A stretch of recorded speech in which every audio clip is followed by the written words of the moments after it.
Imagine the image first. The Georgia plantation in 1847, where the sunlight glimmers gently through moss-draped oaks, where the scent of magnolia drifts through a humid stillness, and where, from a distance, everything appears tranquil, civilized, and beautifully ordered. To the passerby, this was the face of the Old South's grace. The house stood like a monument to refinement, its columns gleaming white, its gardens manicured with obsessive care. Ladies in lace spoke softly over tea, quoting scripture, their words wrapped in manners and piety. It was, as they liked to call it, a Christian household. But what history so often hides behind such beauty is the stench of rot.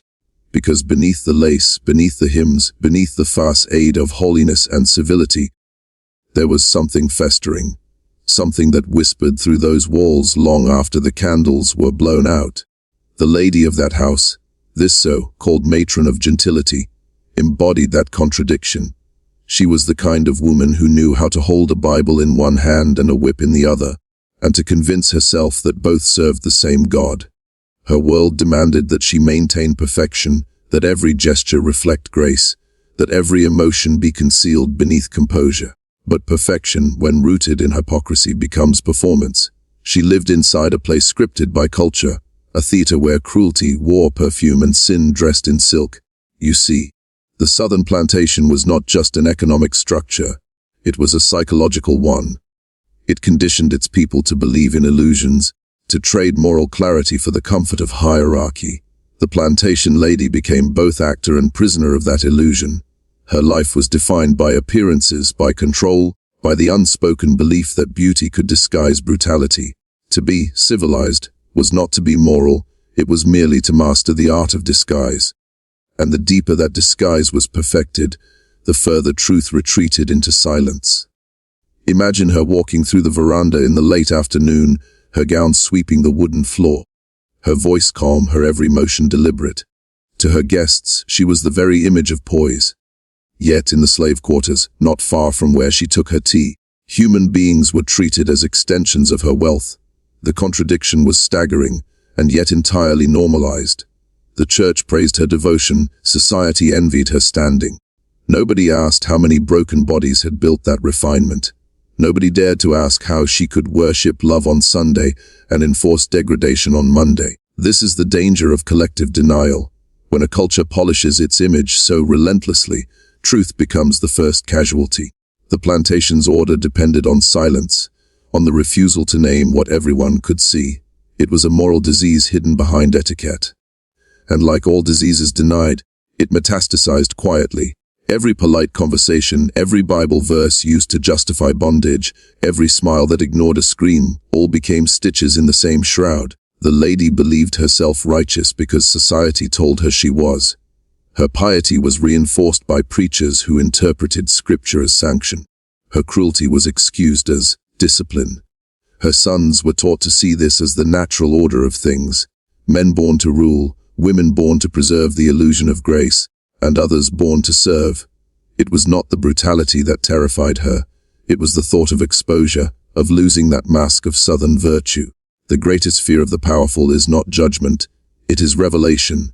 And yet, revelation always comes. It seeps through the cracks of denial. It lingers in the eyes of the enslaved who refuse to forget, in the quiet guilt that stains the conscience even when the lips stay silent.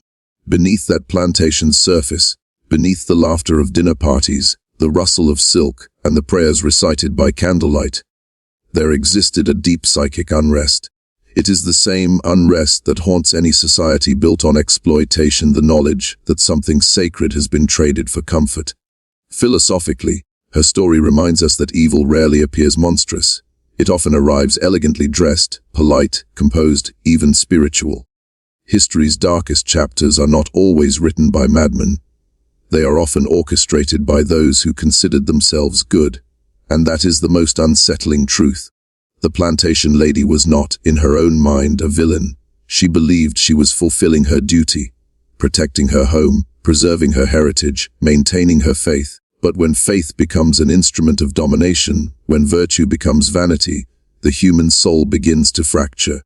The tragedy of her life, and of her era, was that morality had been redefined to suit power.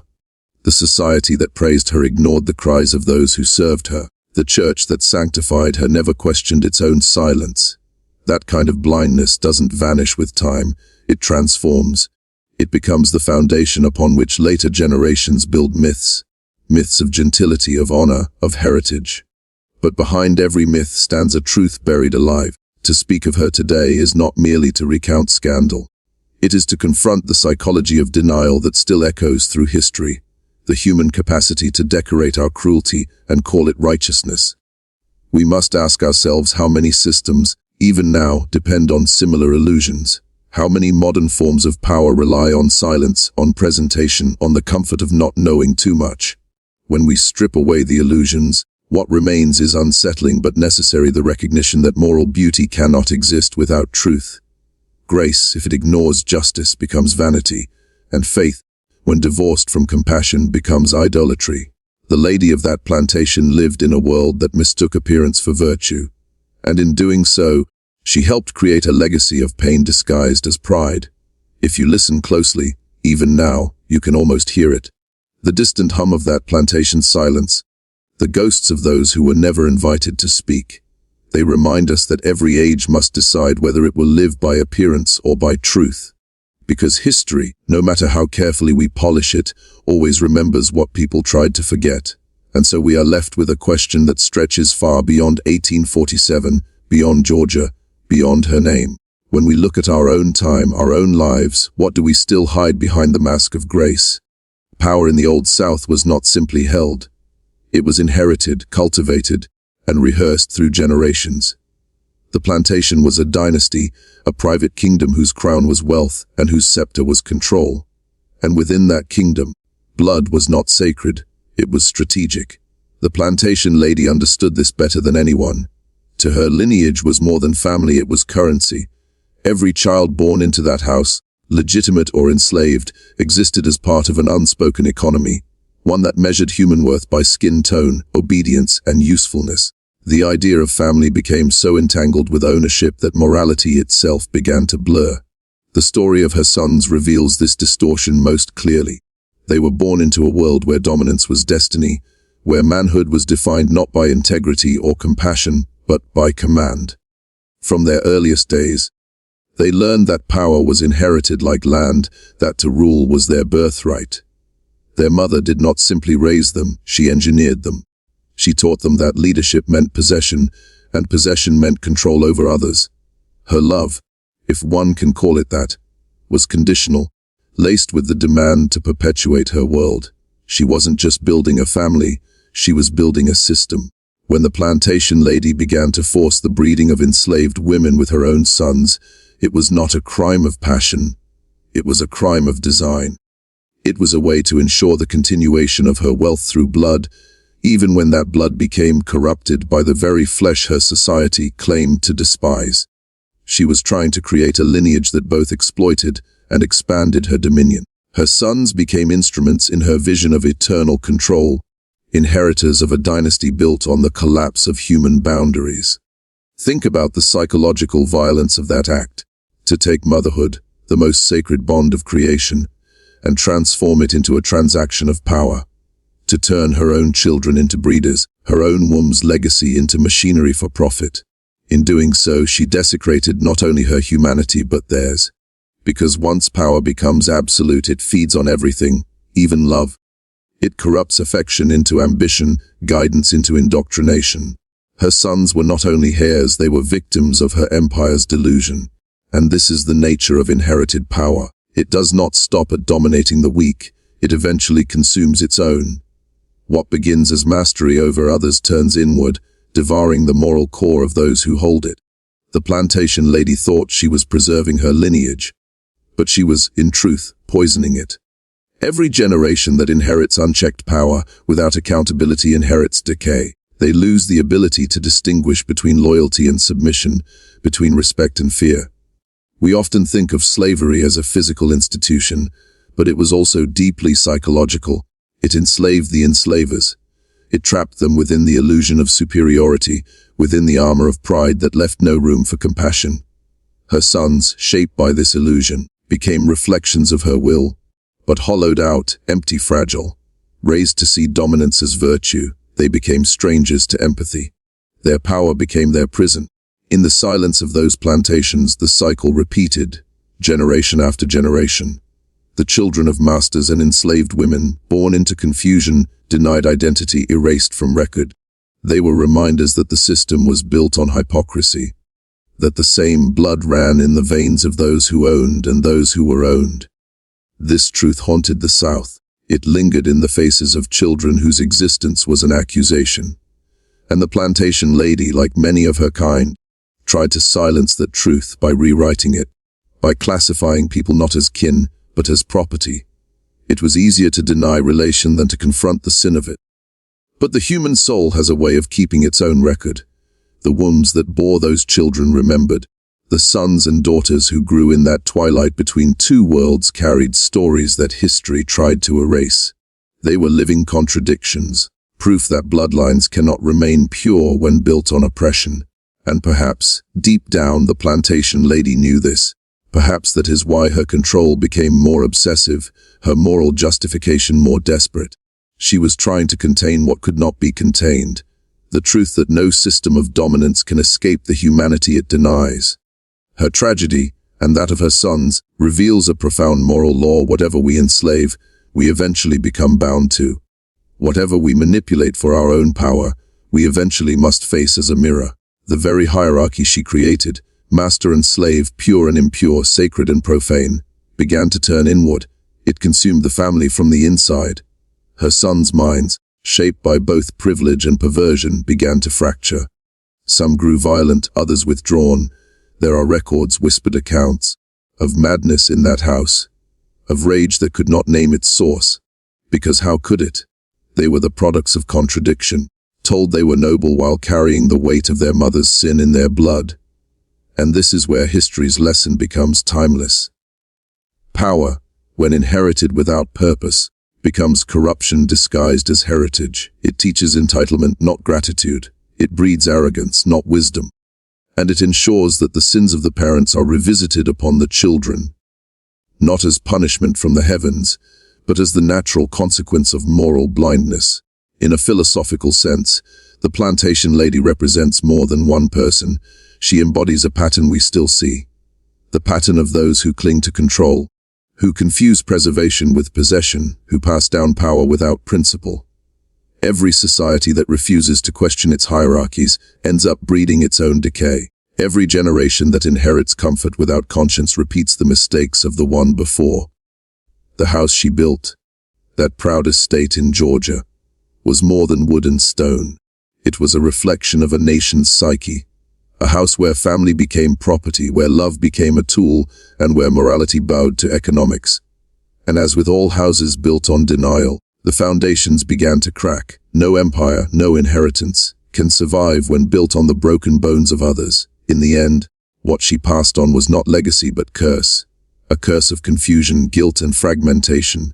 The very blood she tried to control became the witness against her.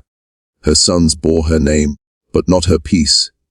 Her descendants, whether legitimate or unacknowledged, carried a history that no amount of refinement could cleanse. The inheritance of power had turned into an inheritance of shame. And that is what history whispers to us, that true inheritance is not what we pass down in wealth or name, but in spirit. When we raise a generation to dominate, they inherit emptiness. When we raise a generation to love, they inherit freedom. The plantation lady could not see that difference, and in her blindness, she wrote tragedy into her family's blood. Power always begins as control, but left unchecked, it transforms into desire. Not the kind of desire born from love or beauty, but a darker instinct.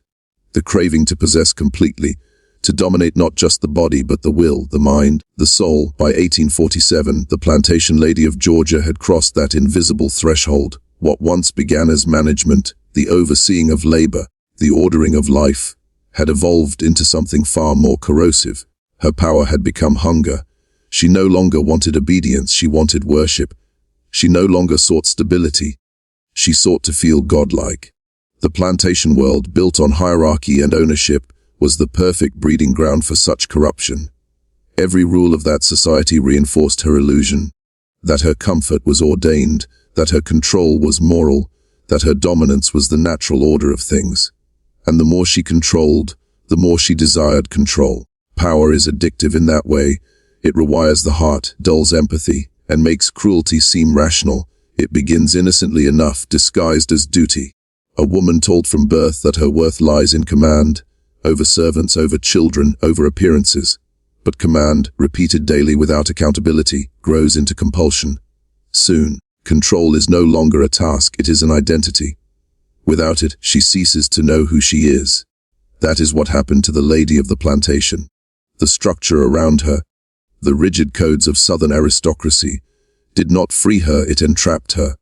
She was the warden and the prisoner of the same illusion. Imagine the psychology of her power. Every morning she woke to a world that bowed to her will. Meals appeared when she wished. People stood when she entered. Her words shaped the fate of others. Over time, she lost the ability to distinguish gratitude from fear, respect from survival. And when you live in an echo chamber of obedience long enough, the human heart begins to deform. It begins to crave submission the way an addict craves a drug. This is where her story becomes more than personal depravity.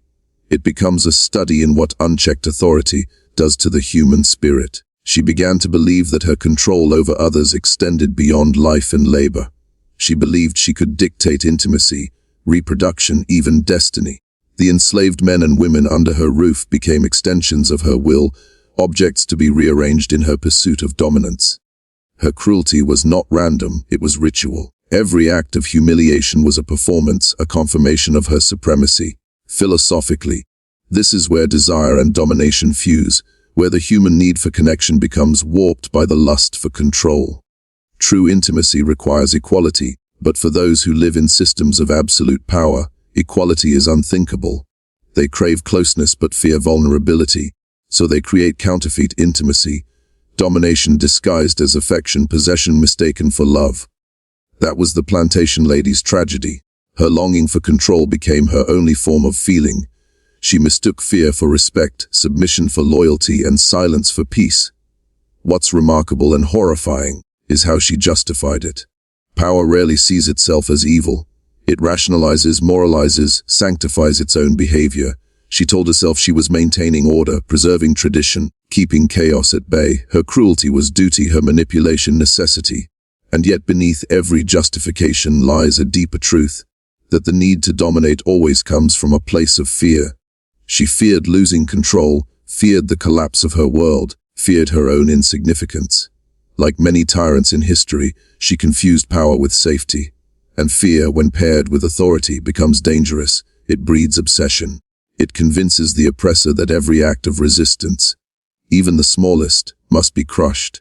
That every sign of humanity in the enslaved must be suppressed before it exposes her own inhumanity. That is why she took pleasure in humiliation. It wasn't merely sadism. It was defense. To acknowledge their humanity would have been to confront her own corruption. So she hid from truth by asserting dominance again and again, trying to silence the conscience that haunted her. There is something deeply psychological in this, something timeless. Every system of oppression, in every age, functions this way. Those in power do not simply enjoy privilege, they begin to depend on it. It becomes their emotional oxygen. Remove it, and they suffocate. They forget that what they call order is built on suffering, and that what they call peace is enforced silence. And so they guard it fiercely, terrified that equality will expose the emptiness of their supposed superiority. In her mansion, surrounded by wealth and servants, the plantation lady became spiritually impoverished. Her control had expanded, but her soul had shrunk. Every act of dominance drew her further from what was human in herself. This is the great irony of power. It promises godhood but delivers isolation. It offers mastery but produces madness. In enslaving others, she became enslaved to her own cruelty. And that's where her story turns from history to parable. Because what destroyed her was not rebellion from outside. It was the rebellion within. The slow decay of her mind. The gnawing guilt she tried to suppress. The whisper of conscience that no hymn or scripture could drown.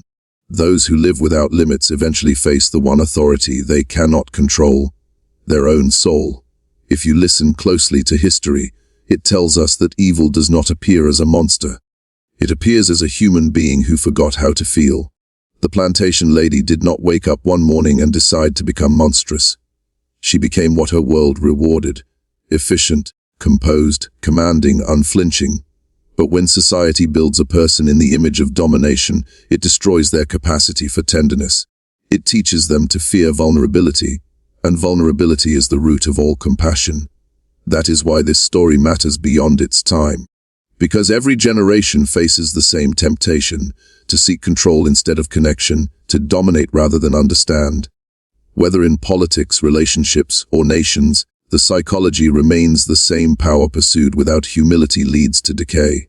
The plantation may be gone, but the pattern remains wherever the human heart forgets that love cannot coexist with possession. So when we study her, not as a caricature of evil but as a reflection of human possibility, we begin to see ourselves. We see how easily comfort blinds conscience, how authority without accountability corrodes empathy, and how desire, when unrestrained, transforms into domination. And perhaps that is the quiet warning buried in her story, that what we hunger for most, control, recognition, reverence, can become the very thing that dehumanizes us. She gained everything her world promised: wealth, power, status. Yet she lost the one thing that sustains meaning: her soul's capacity for mercy. The truth is, power never truly belongs to anyone. It only passes through us, testing what we will do with it. Some use it to elevate, others to enslave, but it always reveals who we are beneath the mask. The plantation lady failed that test. Her story stands as a mirror, one that forces us to ask ourselves, in our own modern ways, what happens to a heart that mistakes control for purpose and possession for love? Because in the end, no empire, no house, no legacy of dominance ever survives the weight of its own desire. It collapses, not from revolt, but from the emptiness within. In every story of oppression, there is a silence that carries more truth than all the words spoken by those in power. On that Georgia plantation in 1847, amid the cruelty and control, there existed another world, quieter, hidden, but alive with endurance. The enslaved women who were forced to bear the weight of the plantation lady's ambitions lived within that silence. They were the unseen foundation of a house that called itself holy, the unacknowledged keepers of life itself. While the lady of the estate used her sons and her slaves to build her twisted legacy, the women she violated with command carried a different kind of inheritance, one made not of bloodlines, but of memory, resilience, and quiet rebellion. It is easy for history to focus on the figures of power, the ones with names, portraits, and records. But the real story, the one that carries moral gravity, belongs to those who were denied their humanity and yet refused to surrender it. These women did not have freedom, but they possessed something that power could not destroy: the will to endure, the ability to protect the remnants of self in a world determined to erase it. Even when stripped of control, they remained the bearers of life. Their bodies were used as tools, yet their spirits remained untamed. And in that endurance lies a kind of defiance far deeper than rebellion. It is the defiance of surviving what should have killed the soul. Imagine their nights. After the fields had gone quiet and the torches in the main house dimmed, they sat together, whispering stories in voices soft enough not to carry. Some sang old songs, songs from lands they'd never see again, songs their mothers taught them under foreign stars. In those melodies, grief and hope intertwined. They could not fight openly, but they could remember. They could pass fragments of language, faith, and identity from one to another. Each word spoken in secret became an act of rebellion. Each lullaby a declaration that they would not be erased. Their whums were turned into instruments of profit, but those whums also became the cradle of resistance. Every child born under those conditions, every baby whose first breath was marked by ownership, carried the potential to bear witness. The plantation lady may have thought she was breeding servants, but what she was truly creating were future storytellers. Those children, and their descendants, would become the living record of what the world tried to hide. The mothers knew that, and so they held their babies close and whispered names. Names that would not appear in ledgers or family Bibles, but that would survive in the air, in the earth, in the oral memory of a people who refused to vanish. We often talk about rebellion in terms of weapons and wars, but there is another kind, the rebellion of the spirit. It is quieter, more enduring, more subversive. For these women, resistance was woven into everyday acts, refusing to forget their language, protecting their children's dignity, keeping alive the knowledge that they were more than what their oppressors declared them to be. In a world that told them they were property, they continued to create, to nurture, to love, to sing. That was not submission, that was power disguised as survival. And this is what the plantation lady could never understand, that her control could reach only so far. She could own bodies, but she could never own the inner life of the soul. The human spirit, once awakened, has a defiant intelligence that resists domination. Every time one of those women chose to comfort another, to protect a child, to share a fragment of memory, she was performing an act of moral resistance, greater than any sermon ever preached in the plantation chapel. There's something profoundly psychological here. Oppression demands silence. But silence has a memory of its own. What is unspoken accumulates, and over generations, it becomes history's conscience. Those women carried within them the collective grief and strength of their people, a kind of spiritual DNA that outlasted the empire that tried to crush it. The plantation lady believed she was building permanence through domination, but the permanence that survived was not hers. It belonged to the enslaved. Even within their suffering, there was a sacred intelligence, a knowledge that survival itself was an act of protest. Every breath taken, every story told, every life birthed was a refusal to vanish. When we study their lives today, we see that the truest resistance does not always look like revolution. Sometimes it looks like endurance. Sometimes it is simply the refusal to let cruelty define your humanity. And if we look closely, we begin to see a paradox that defines all of history's moral battles. The oppressor always imagines themselves powerful, yet their power depends entirely on the submission of others.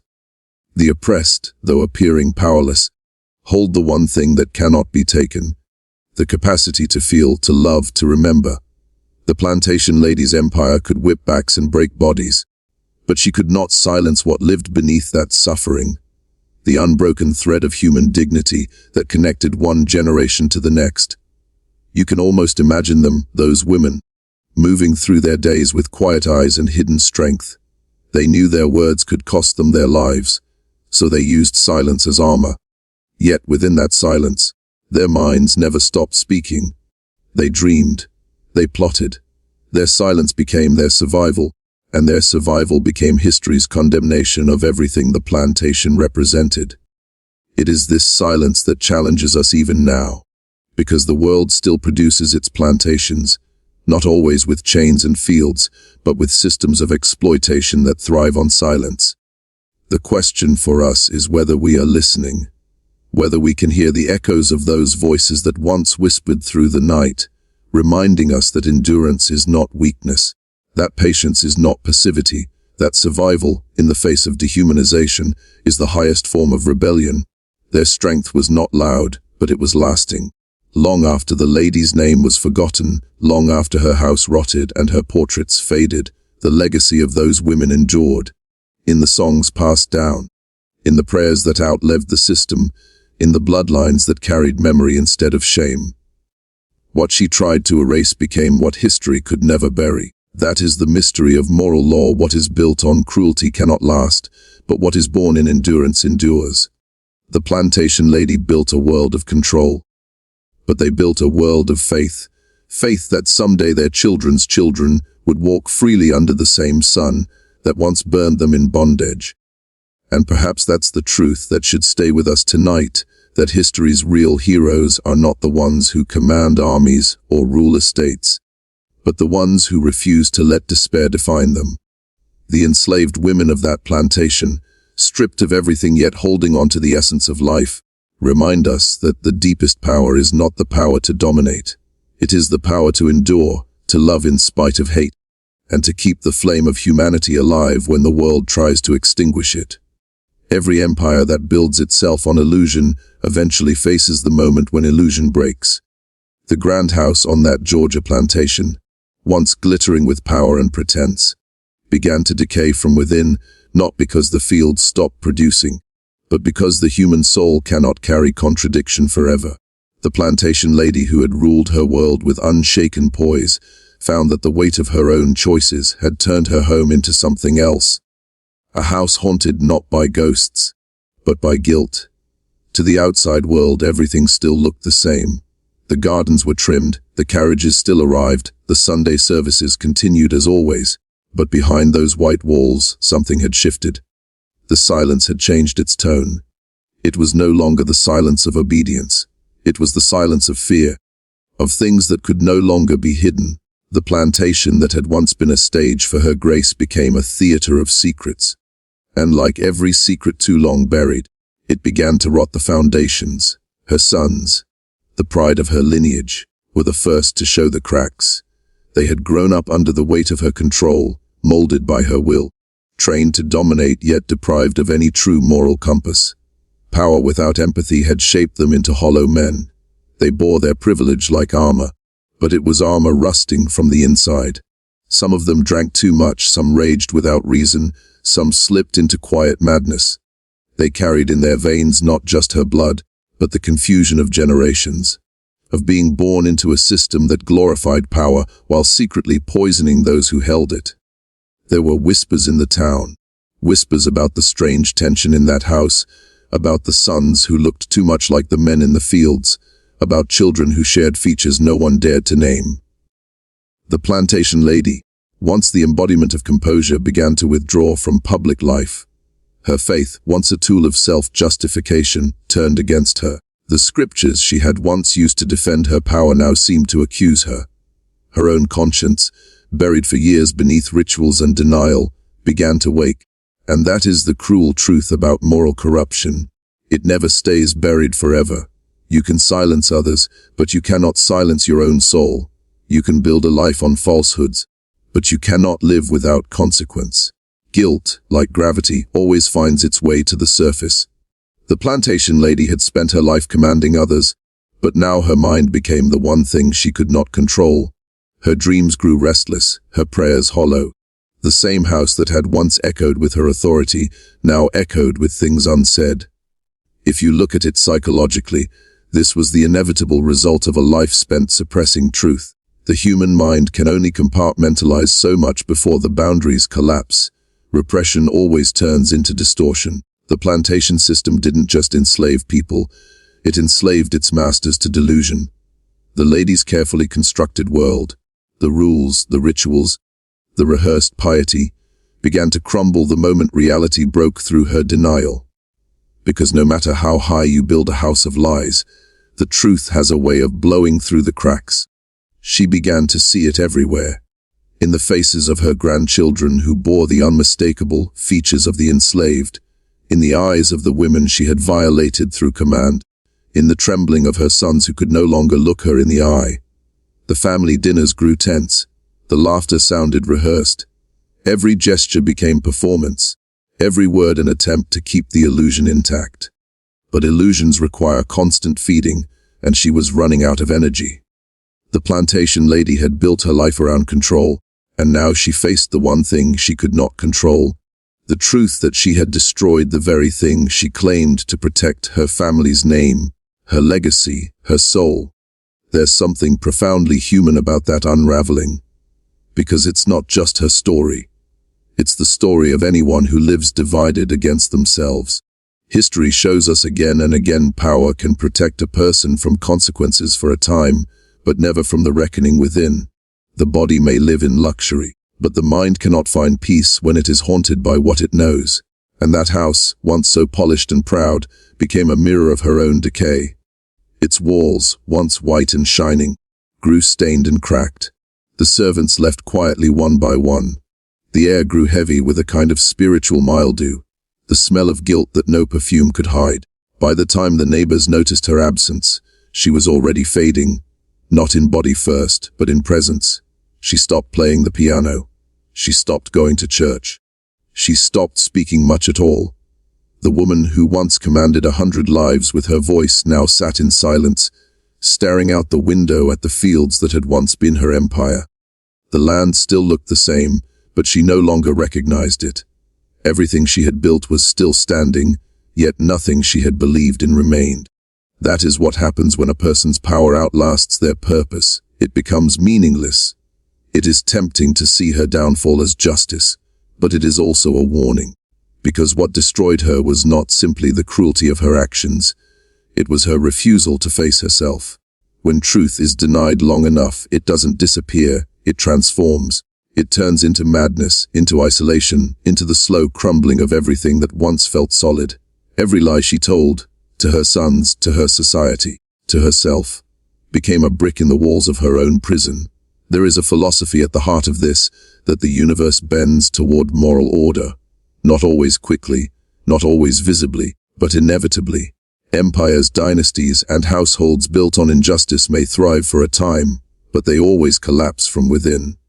The plantation lady believed she had built permanence. But permanence without righteousness is an illusion. Her house was never blessed, it was merely protected by silence, and silence never lasts. If you listen closely to history, you can almost hear the echoes. The laughter that once filled those halls, replaced by whispers, the footsteps fading into emptiness. That plantation became a monument to its own hypocrisy. Its beauty could no longer conceal its rot. The same soil that had been watered with suffering now grew wild again, reclaiming what had been stolen.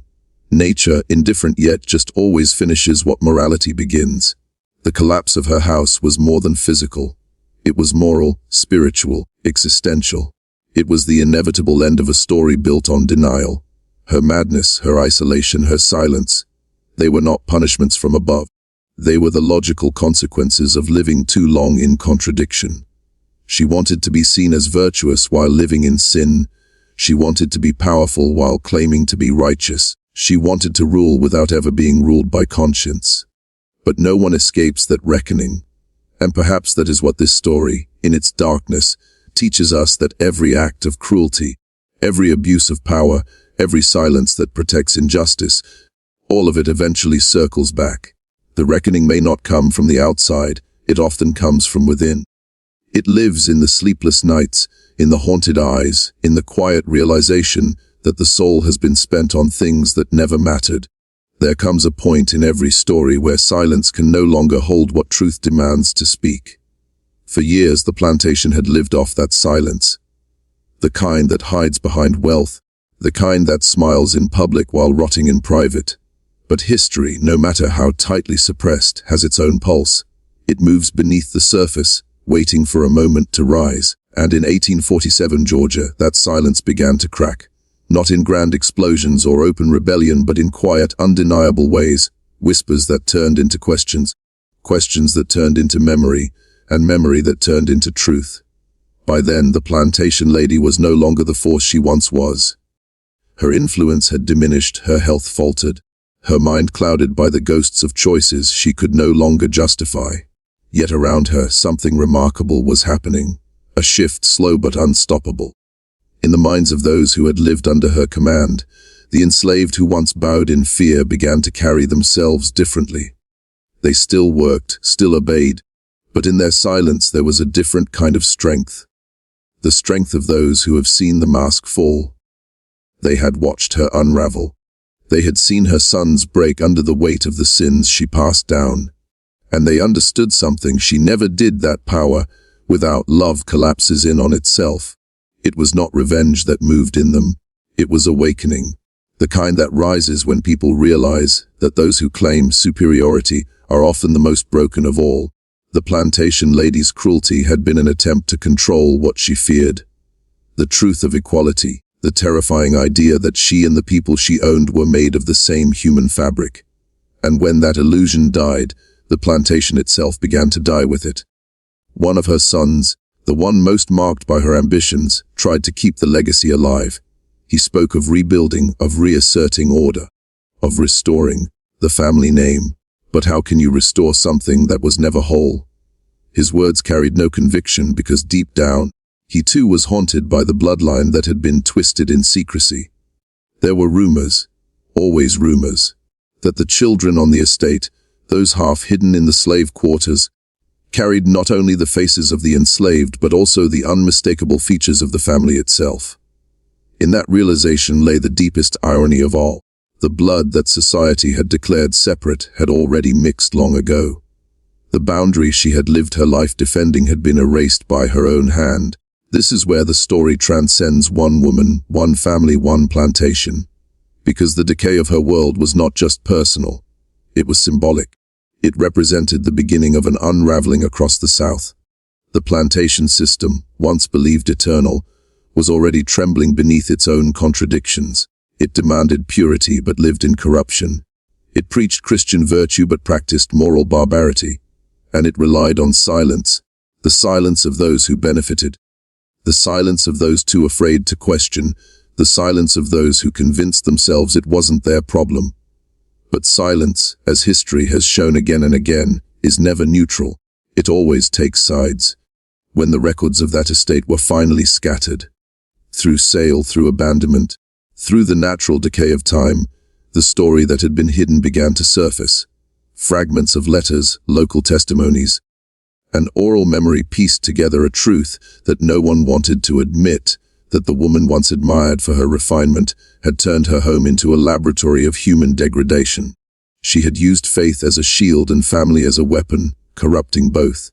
And yet in her downfall she left something behind, not her wealth or her reputation, but a lesson. A lesson about what happens when power becomes divorced from conscience, when privilege blinds itself to the humanity it oppresses. That is why this story still matters. Not because it is sensational, but because it is instructive. We like to think we are far removed from such cruelty, that progress has cleansed us of that era's madness. But the deeper you look, the more you realize that the same psychology still lingers, the same capacity to rationalize exploitation, to turn away from suffering, to dress domination in the language of virtue. The plantation lady's disease was not confined to her time, it was a human disease. The worship of self above truth. The belief that one can sin indefinitely and escape the consequences. And perhaps that's what her final years came to reveal most clearly. She did not die dramatically. She faded, slowly, quietly, like a candle that burned itself out. In her last days, it was said she muttered to herself, sometimes speaking to people who weren't there, sometimes calling names of those long dead.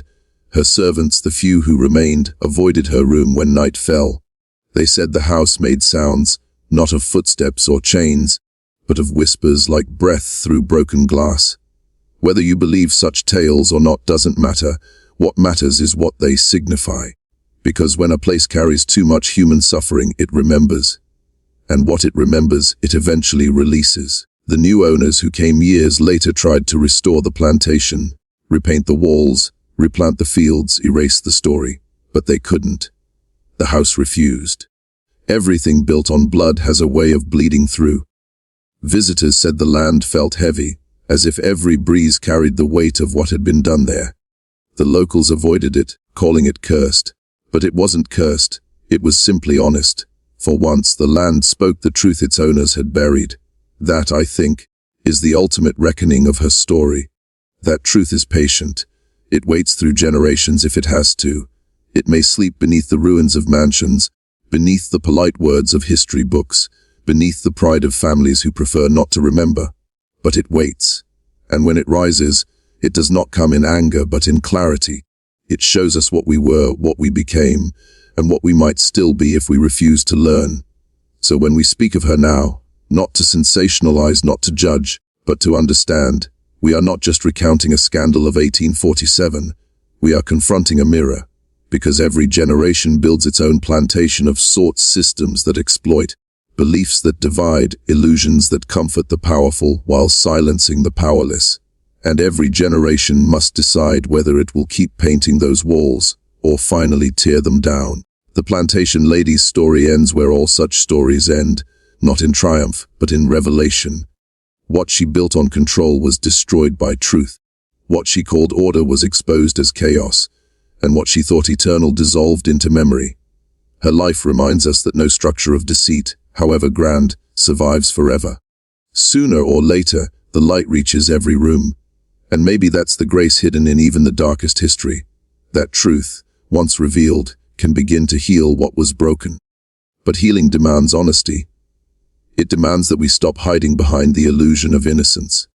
It demands that we remember not only the cruelty of one woman, but the complicity of the world that allowed her to exist. Because history does not ask us to hate her. It asks us to see her clearly, and in seeing her, to see ourselves. And that is the final truth she left behind, that no one escapes the mirror of their own making. It may take years, decades, even generations, but every hidden wrong, every silence, every false righteousness will one day stand in the light. And when it does, the question will not be what they did, but what we will do differently.